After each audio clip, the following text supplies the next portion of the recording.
नमस्कार, स्वागत है आपका अपने YouTube channel news lift India में। दोस्तों, आरती और छोटू मामले में एक बड़ा खुलासा हुआ है। एक सीनियर वकील से पूछने पर कि आरती छोटू मामले को आप किस नज़रिए से देखते हैं, तो उन्होंने कहा कि आरती ने ही खुद छोटू को रात के 2 बजे अपने घर मिलने के लिए बुलाया था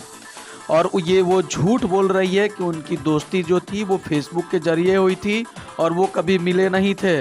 वो इससे पहले भी कई बार मिले हुए थे। उस रात की अगर बात करें तो उस रात इन दोनों को यानी कि छोटू को और आरती के परिवार वालों ने गलत परिस्थितियों में देखा और पाया। उसके बाद से वो लोग अपना आपा खो बैठे और आरती को एक दूसरे कमरे में ले गए पकड़ करके और छोटू को फिर कमरे में बंद करके उसे मारा पीटा, उसे करंट दिया, उसे शॉक दिया। और उसके बाद से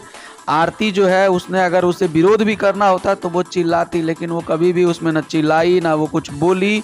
और दरअसल बात ये भी है कि उनका कहना है सीनियर वकील का कि आरती जो है वो खुद को इस केस में न फंसे और खुद को बचाने के लिए वो जो है छोटू के घर में उसकी विधवा बनकर रहने का ढोंग कर रही है। उनका कहना है कि अगर जब उसकी शादी ही नहीं हुई है, ना ही ऐसा कुछ हुआ है समाज के सामने, तो फिर वो किस बेसिस पे जो है कि छोटू के घर में उसके पिता के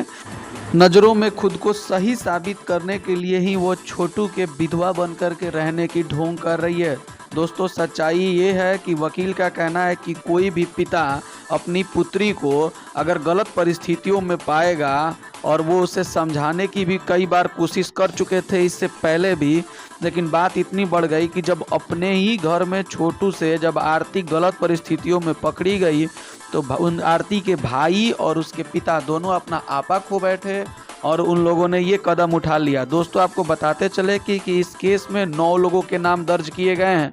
लेकिन मामला ये है कि आरती जो है वो खुद को छुपाने के लिए ही उन 9 लोगों का नाम इसने ही बताया है। वकील का कहना ये भी है कि जिस कमरे में उस रात आरती को पकड़ के रखा गया था उस कमरे में जो है कोई भी दरवाज़ा नहीं था। तो अगर दरवाज़ा नहीं है तो आरती ने खुद को छुड़ाया क्यों नहीं, या अगर उसे हो सकता है कि उसे पकड़ा ही ना गया था, वो सिर्फ उस रूम में बैठी थी। और जब बात रात में है तो रात में उसने पुलिस को कॉल क्यों नहीं किया,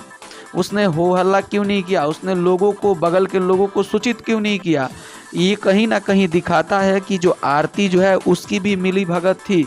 लेकिन वो परिवार को देखते हुए वो काफ़ी चुप रहने की कोशिश की। लेकिन जब उसने देखा कि मामला आपे से बाहर हो गया है और उसे लगा था कि ये लोग सिर्फ छोटू को धमका कर मार कर छोड़ देंगे, लेकिन जब उन्होंने देखा कि जो छोटू है वो मर चुका है और ये बात से अब आरती को डर लगने लगा कि कहीं उसका भी जो अपना लाइफ है वो इस सब चक्कर में ना फंस जाए, इसीलिए उसने छोटू के छोटे भाई के नंबर पे कॉल करके उससे बताया कि हमारे पिताजी ने और हमारे भाई और हमारे जीजा ने मिलकर छोटू की हत्या कर दी है और खुद को छोटू की विधवा के रूप में रहने के लिए बोल करके इसने खुद को बचाने की कोशिश कर रही है।